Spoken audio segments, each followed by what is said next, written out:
Set the system up as if you're doing a ventral hernia test drive with the ports lateral. With lateral ports and a 30-degree scope, you can move from an inguinal test drive to a ventral hernia test drive without undocking the system. You can see that finger is the center of the box. Draw out the margins for the hernia, then have the surgeon use sharp dissection to open up the space.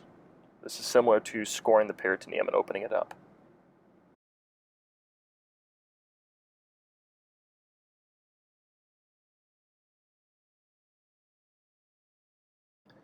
Next, the surgeon's going to want to separate the silicone, which is our peritoneum, and separate it from the yellow foam.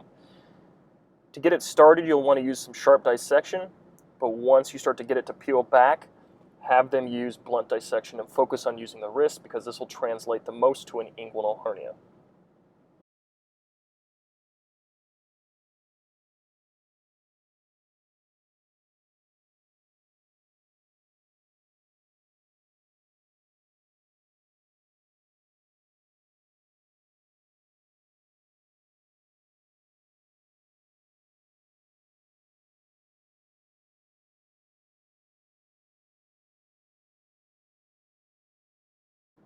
As they get to the end of opening up the peritoneum, make sure they don't cut off the flap that they have made. It'll make it very hard to reattach once the mesh has been placed.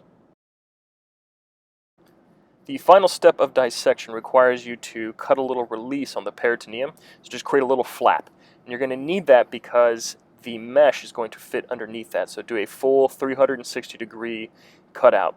If you don't do this, the mesh will continue to fall down and it'll be really frustrating. Make sure you use sharp dissection for most of it because the tissue will rip and your great dissection will look very bad quickly.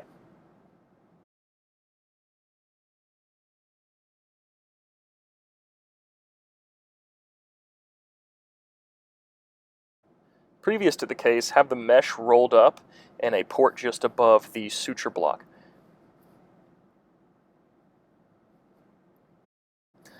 By cutting the mesh just a little bit bigger than the incision that you make, it allows it to tuck underneath that fold that you did in the final step of the dissection.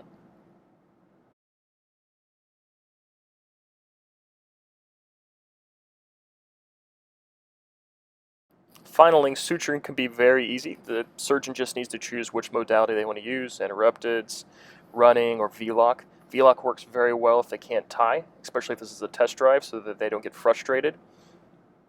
Just make sure that it's a soft running and then they cinch it back down so you don't tear the tissue.